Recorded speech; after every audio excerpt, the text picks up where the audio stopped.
Hello दोस्तों, आपके board exam से यार 12th क्लास की बात कर रहा हूं। अगर आप 10th में भी हैं तो ये टॉपर स्ट्रेटजी को आप फॉलो कर सकते हैं।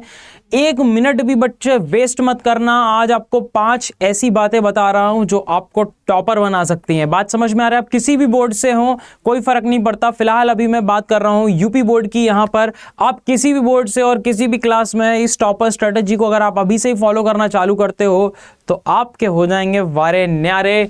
अगर मैं बात करता हूं बच्चे पहले पॉइंट की, तो वो है अभी से चालू करो। आखिरी मोमेंट का वेट मत करो कि यार जब मेरे एग्जाम्स फाइनल आएंगे तब मैं पढ़ना चालू करूंगा, 1 महीने पहले पढ़ना चालू करूंगा। इससे काम नहीं बनेगा। टॉपर बनना है, अगर आपको मार्क्स अच्छे लेके आने हैं, अंडरस्टैंडिंग अच्छी लेके आनी है, आपको सब्जेक्ट में पकड़ चाहिए बच्चे, तो अभी से ही चालू करना पड़ेगा। अभी से ही जो है अपना शेड्यूल बना लीजिए अच्छे से। ज्यादा हेक्टिक शेड्यूल नहीं होगा अगर अभी से ही पढ़ाई करना आप चालू करेंगे। धीरे धीरे आपको पता है कि आपके यूनिट टेस्ट होते हैं, फिर आपकी त्रैमासिक आपकी परीक्षाएं होती हैं, अर्धवार्षिक परीक्षा होती है। ये सारी चीजें आपको मिलने वाली है यहाँ पर, ठीक है। तो इससे क्या रहेगा ना, आप सीढ़ी बाय सीढ़ी, स्टेप बाय स्टेप जो है आप आगे बढ़ेंगे। तो अभी से ही पढ़ना चालू करें। ये मेरा पहला पॉइंट है बच्चे। दूसरा पॉइंट है कॉन्सेप्ट क्लियर करते हुए पढ़ो, रटो मत। अभी हमारे पास सफिशिएंट टाइम है, पर्याप्त समय है, और इस पर्याप्त समय का हम यूटिलाइज करेंगे अपने कॉन्सेप्ट को क्लियर करने में। क्योंकि आप जानते हो कि रट के आप एग्जाम तो निकाल लोगे कि आपने पिछले 5 साल के पेपर पढ़ लिए और उसमें से आप 80 नंबर लेके आ गए, कोई बड़ी बात नहीं है, ला सकते हो आप भी।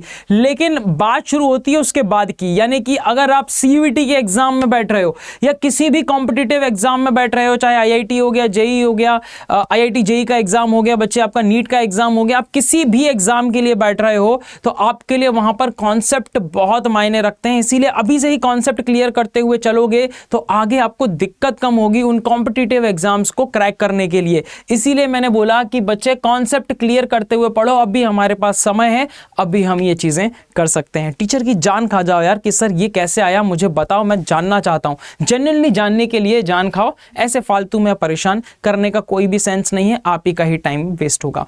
आगे बढ़ जाते हैं तो आपको बताता हूं तीसरी कि आपको बच्चे ये तीनों सब्जेक्ट, अगर आप मैथ्स, फिजिक्स और केमिस्ट्री लिए हैं या बायो, फिजिक्स, केमिस्ट्री लिए हुए हैं, हर सब्जेक्ट को ये 3 महा सब्जेक्ट है बच्चे। अगर आपकी बात करता हूं मैं, अगर आप मान लीजिए कि अगर आपके पास मैथ, साइंस, सोशल है ना, इंग्लिश और हिंदी को छोड़कर, तो लैंग्वेज वाला सब्जेक्ट को छोड़कर, या लैंग्वेज अगर आपकी पकड़ नहीं है तो उसको भी साथ में लेते हुए चलें बच्चे। लेकिन लैंग्वेज वाले सब्जेक्ट लगभग आप लोग कर ही लेते हो। ये कुछ ऐसे सब्जेक्ट होते हैं जो थोड़े टेक्निकल सब्जेक्ट होते हैं और इसके बारे में आपको समझना पड़ता है, फैकल्टी से जानना पड़ता है, टीचर से समझना पड़ता है, आचार्य जी से समझना पड़ता है ना, समझना पड़ता है इसको, तब बन पाता है ये।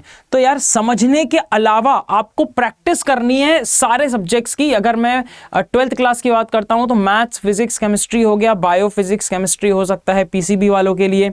अकाउंटेंस होता है, अकाउंटेंसी होता है बच्चे आपके, जैसे कि अगर आप कॉमर्स में जाएंगे बिजनेस स्टडीज वगैरह रहता है। तो ये सब चीजें बच्चे जो स्पेशल आ जाते हैं आपके पास लैंग्वेज के अलावा, इनकी प्रैक्टिस करना बहुत जरूरी है। तो डेली कम से कम 1 घंटा जब आप इसकी प्रैक्टिस करेंगे सारी चीजों के बाद, मतलब कोचिंग होके आ गए, अब अपना पढ़ाई करना कर लिया, स्कूल से होके आ गए, सेल्फ स्टडी की बात कर रहा हूं मैं, तो सेल्फ स्टडी के केस में आपको ये तीनों की 1-1 घंटे की प्रैक्टिस जरूर करनी है, ध्यान रखिए, तब जाकर आप इन सब में पकड़ जमा पाएंगे।